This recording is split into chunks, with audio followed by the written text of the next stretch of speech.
నమస్కారం. సన్మార్గం కార్యక్రమానికి స్వాగతం. మనకి మహావాక్యాలు కొన్ని ఉంటాయండి. సత్యం వద, ధర్మం చర, ధర్మో రక్షతి రక్షితః, వృక్షో రక్షతి రక్షితః, అహింసా పరమో ధర్మః. ఇలాంటివన్నీ ఏంటంటే ఒక్క వాక్యంలో మనం చేయవలసింది చేయకూడనిది చెప్పబడింది. వేదం నుంచే తీసుకున్నాం ఈ మహావాక్యాలన్నింటినీ. ఇప్పుడు ఇది ఏదైనా చేయాలి అంటే, ఇప్పుడు ఈ వాక్యం ఎవరికైనా చెప్పాలంటే, నువ్వు నిజం చెప్పు అని చెప్పాలంటే మొదట మనం నిజం చెప్పాలి. నువ్వు ఇది చేయకూడదు అని చెప్పాలంటే అది చెప్పేవాడు కూడా చేయకుండా ఉండాలి. ఇది సాధారణ నియమం కదా, సాధారణ నియమం. మొదట నిన్ను నువ్వు జయించి అప్పుడు ఇతరులని జయించే మార్గాన్ని ఆలోచించాలి. అంతా కంట్రోల్లో ఉండాలి. ప్రపంచమంతా దారిలో తీరుగా ఉండాలంటే ఆ మాట చెప్పేవాడు లేదా ఈ ప్రపంచం తాలూకు అధినేతగానో నాయకుడుగానో ఒక సంఘానికి పెద్దగానో ఉన్న వాళ్ళకి ఆ కంట్రోల్ మొదట రావాలి. ఆ విధానం మొదట వాళ్ళు ప్రాక్టీస్లో పెట్టి నేను ఇలా చేస్తానని చెప్పడం కాదు, చేసి చూపించాలి. దీనికి మహాభారతం నుంచి ఒక మంచి కథ చెప్తానండి. పూర్వం ఈ దేవేంద్రుడు మనకి భారత కథల్లో తెలుస్తూ ఉంటాయి. స్వర్గము నరకం ఉంది, భూలోకం ఉంది. భూలోకంలో ఇప్పుడు అందరూ రాజులే. అయితే ఈ నరకానికి రాజేమో యమధర్మరాజు, స్వర్గానికి రాజేమో దేవేంద్రుడు.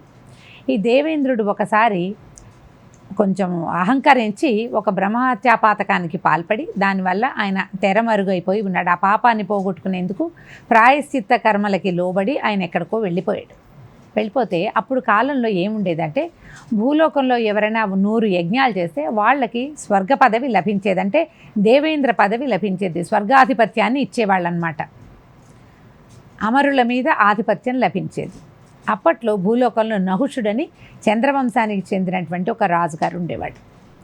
ఈ రాజుగారు 100 యజ్ఞాలు చేసేసరికల్లా ఆయనకి ఇంద్ర పదవి వచ్చిందట. ఇంద్ర పదవి వస్తే ఆయన్ని ఇంద్రుడిగా స్వర్గానికి పంపించారు. ఆయన వెళ్ళిపోయాడు అక్కడికి. స్వర్గంలో ఉన్న అన్ని రకాల అనుభవాలని చూశాడు ఆయన. కల్పవృక్షమని, కామధేనుమని, తర్వాత అప్సరసలని, దిక్పాలకులందరి మీద ఆధిపత్యము, ఇవన్నీ అయిన తర్వాత ఆయనకి ఏమనిపించింది, ఇంత మొత్తం లభించింది, నేను ఇంద్రుణ్ణి అయ్యాను కాబట్టి ఇంద్రాణి కూడా నాకు వశం కావాలని ఆయన భావించి ఇంద్రుని పత్ని అయినటువంటి శచీదేవికి కబురు చేశాడు. నేను నీ వద్దకు వస్తున్నాను, నేనే ఇక ఇంద్రుణ్ణి కాబట్టి నువ్వు నాకు భార్యగా ఉండవలసింది అని. మహాపతివ్రత అయిన శచీదేవి పరమదుఃఖంతో ఈ దేవతల గురువు అయినటువంటి బృహస్పతిని పిలిచి చెప్పిందట, నేనేం చేయను, ఇప్పుడు ఇలాంటి పరిస్థితి వచ్చింది. ఆయనేమో నా భర్త ఏమో బ్రహ్మహత్యా పాతకాన్ని పోగొట్టుకోవటానికి ఎక్కడికో వెళ్ళిపోయాడు ప్రాయశ్చిత్తానికి.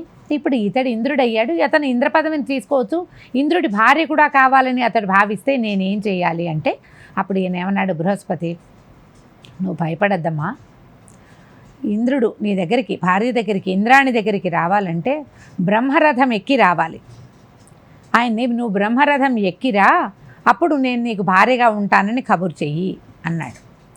ఈ బ్రహ్మరథం అంటే ఏంటంటే, ఎవరైతే ఈ ఇంద్ర పదవిని అలంకరించి ఉంటారో వాళ్ళకి బ్రహ్మర్షులందరూ వారి పల్లకీని మోయాలని ఒక విధానం ఉండేదట. కానీ పూర్వపు ఇంద్రుడు ఎప్పుడు అది చేయల. ఎందుకంటే మహర్షులందరూ కూడా ఇంచుమించుగా అందరూ బ్రహ్మదేవుడి నుంచి జన్మించిన వాళ్ళు, బ్రహ్మ మానస పుత్రులు కాబట్టి వాళ్ళతోటి ఈ పల్లకీ మోయించటం అనేది చేయించుకోవటం ఇష్టం లేక వారిని అవమానించినట్లుగా భావించి అంతకుముందు ఎప్పుడూ ఇలాంటిది జరగల. కాబట్టి నహుషుడు మానవుడయి అతనికి ఇంద్రపదవి వచ్చింది కాబట్టి అతడింత పని చేయడని బృహస్పతి భావించారు. శచీదేవి ఈ కబురు చేసింది. కానీ నహుషుడు మానవుడే, కానీ అతను ఏమనుకున్నాడంటే, నేను ఇన్ని యజ్ఞాలు చేసి ఇంద్రపదవిని సంపాదించాను, నన్ను మించిన వాడు లేడు అని అరిషడ్వర్గానికి లోనయ్యి నా అంతటి వాడిని నేనని భావించి ఈ బ్రహ్మరథం పట్టమని మహర్షులని పిలిస్తే ఈ బ్రహ్మర్షులందరూ సప్తర్షులు ఆ రథాన్ని ఎత్తాలన్నమాట. అతను ఒక పల్లకీలో కూర్చుంటే పల్లకీని మోయాలి. ఈ ఋషులందరూ పెద్దవాళ్ళు, చాలా వందల వేల లక్షల సంవత్సరాలు తపశక్తి కలిగిన వాళ్ళు. కానీ నహుషుడు కూర్చున్నటువంటి పల్లకీని వాళ్ళు లేవదీస్తే ఈ వీళ్ళల్లో కొందరు పెద్దవాళ్ళు, కొందరు పొట్టి పొడుగు సైజుల వారీగా తేడా కూడా ఉంది. ఈ ముందుకు నడుస్తున్నప్పుడు ఏమైంది, తొందరగా వెళ్ళటం లేదని వాళ్ళు నిదానంగా నడుస్తున్నారు. వాళ్ళకి ఆ పని అలవాట్లేదు కదా. నిదానంగా నడుస్తుంటే ఈయన ఏం చేశాడట, తనకి అందుబాటులో ఉన్నటువంటి అగస్త్య మహాముని, ఆయన పొట్టిగా ఉంటారట, ఆయనని సర్ప సర్ప అన్నాడంటే కదులు కదులు అన్నాడనమాట. అనేసరికల్లా ఈ అగస్త్య మహర్షికి తీవ్రమైన కోపం వచ్చింది. సర్పోభవ అని శపించాడు. నహుషుడు పెద్ద పెనుబాముగా మారిపోయి భూలోకంలో పడిపోయాడు భూమిలో. ఒక్క దెబ్బకి ఆయన 100 యజ్ఞాలు చేసి సంపాదించుకున్న మహాపుణ్యము ఏమిటది? ఇంద్ర పదవిని సంపాదించడం అంటే సామాన్యం కాదు. భూమి మీద ఆధిపత్యం అన్నమాట అది. భూలోకంలో ఎప్పుడు బాణపడాలో చెప్పగలిగిన వాడు ఇంద్రుడు. అతని కనుసన్నల మీదే నడుస్తుంది. పెద్ద పదవి అనుకోండి, అది దైవం అనటానికి వీల్లేదు.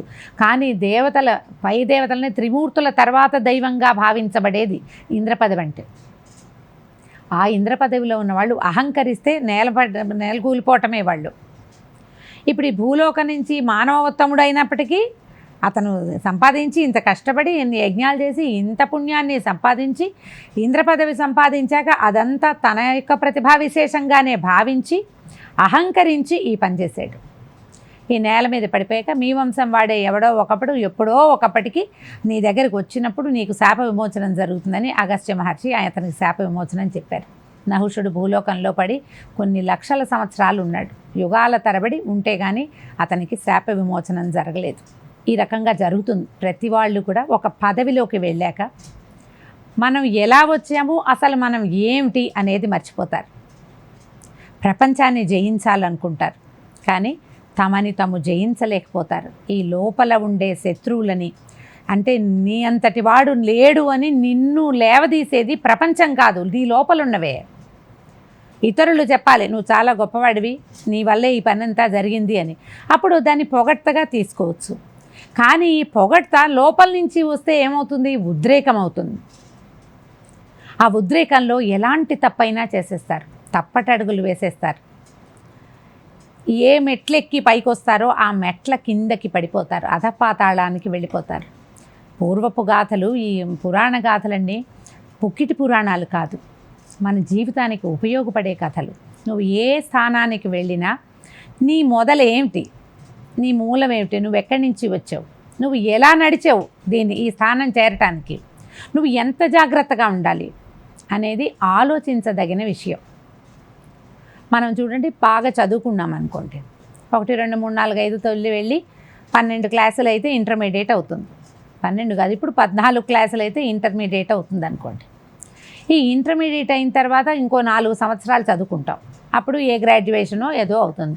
తర్వాత మళ్ళీ చదువుతాం. ఒక 20 ఏళ్ళు చదువుకుంటే ఒక డిగ్రీ మన చేతిలోకి వస్తుంది. అహంకరించినా అహంకరించకపోయినా ఈ డిగ్రీలు పోయేవేముండదు, మన కాగితాలు మన దగ్గరే ఉంటాయి. కానీ ఈ చదువుని ఆధారం చేసుకుని మనం ఏదైనా పదవిలోకి వెళ్ళినప్పుడు మన ప్రవర్తన ఈ చదువుకునేటప్పుడు ఎట్లా జాగ్రత్తగా టైం వేస్ట్ చేయకుండా, కాలక్షేపం చేయకుండా ఫోకస్డ్గా ప్రయత్నించి పనిచేసామో, పదవిలోకి చేరాక కూడా మనం అదే ఆలోచనతోటి ఉండాలి. అలా కాకుండా అక్కడికి వెళ్ళాక నా అంతటి వాడు లేడంటే చాలా సింపుల్గా మా ముందెక్కిన 20 మెట్లు ఉన్నాయి కదా, చదువు మెట్లను ఎవరు ఏం చేయరు, చదువున్న ప్రయోజనం లేదనిపించేలాంటి ఒక పరిస్థితిలోకి వెళ్ళిపోతాం. మనుషుల్లో సహజంగానే శత్రువులు ఉంటారు. వీటిల్లో శత్రువులతో పాటు మానవులకి జ్ఞానం అనే ఒక మణి ఉంటుంది. అది ఎక్కడుంటుందో, ఏ ప్రాంతంలో ఉంటుందో తెలియదు మనకి.